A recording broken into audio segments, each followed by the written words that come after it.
This is a plot twist Hollywood definitely did not see coming. US President Donald Trump has taken a directorial turn in international cinema policy, saying he's keen to slap a 100% tariff on all films produced outside the United States. That's right, foreign-made flicks will now be treated like imported cheese and wine, heavily taxed and politically controversial. The reason? Trump claims the American film industry is in a very fast death spiral, supposedly drowned by cheaper, subsidized productions overseas. Tariffs, what they've done is other nations have been stealing the movies, the movie-making capabilities from the United States. And I said to a couple of people, what do you think? I've done some very strong research over the last week, and we're making very few movies now. Hollywood is being destroyed. Trump took to his social media to explain what he meant. The movie industry in America is dying a very fast death. Other countries are offering all sorts of incentives to draw our filmmakers and studios away from the United States.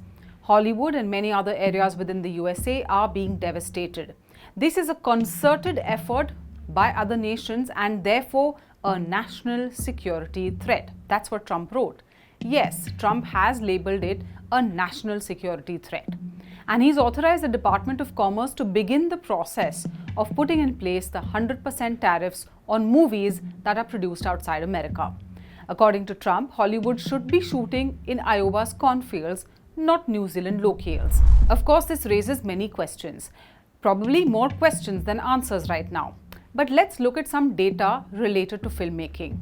Countries like Canada, the UK, Australia, and New Zealand have long lured Hollywood projects with juicy tax incentives and scenic landscapes. So it's cheaper to shoot in places like these when the incentives are so good, because naturally the cost of filmmaking goes down. Film and television production has dropped by almost 40% in the last decade in LA. Yeah, the same place where the big Hollywood sign is located.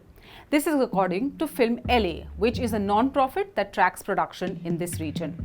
Naturally, this means lesser people in this region who are involved with film production will be getting work. When filmmakers take their shoot schedules overseas, they also hire locally to save costs. California is also not the top spot for film producers according to data from research firm Prod Pro.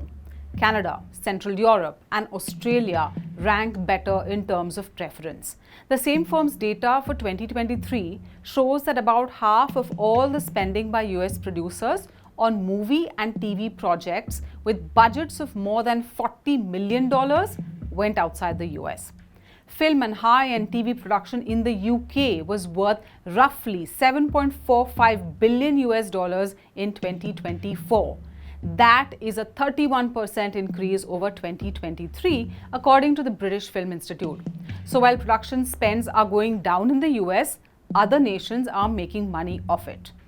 This is the background to what Trump meant when he said the film industry is dying. Once again, Trump's words have consequences, and some of that starts with sentiment. Hollywood was hit by the surprise announcement, with media stocks seeing an impact. Netflix, Disney, and other streaming giants saw their shares dip. Global studios and directors are scrambling to figure out what this means for projects already mid-production, or worse, mid-budget. Meanwhile, US allies like Australia and New Zealand governments pledged support for their local film industries, which have long depended on American blockbusters for jobs and income. A White House representative has said that no final call has been taken, but the administration is considering many options. Still, there are quite a few questions unanswered. Will streaming platforms be taxed too? What about international co-productions? If a film shoots a few scenes outside the US, would it also be subjected to the same 100% tariff? What if the film is on Africa? Is it expected to be recreated in the US instead of shooting in real locations in Africa? The only thing clear on these questions is that no one seems to know yet what the answers are. For more such stories, subscribe to SNG News. Hit the like button and follow for more such updates.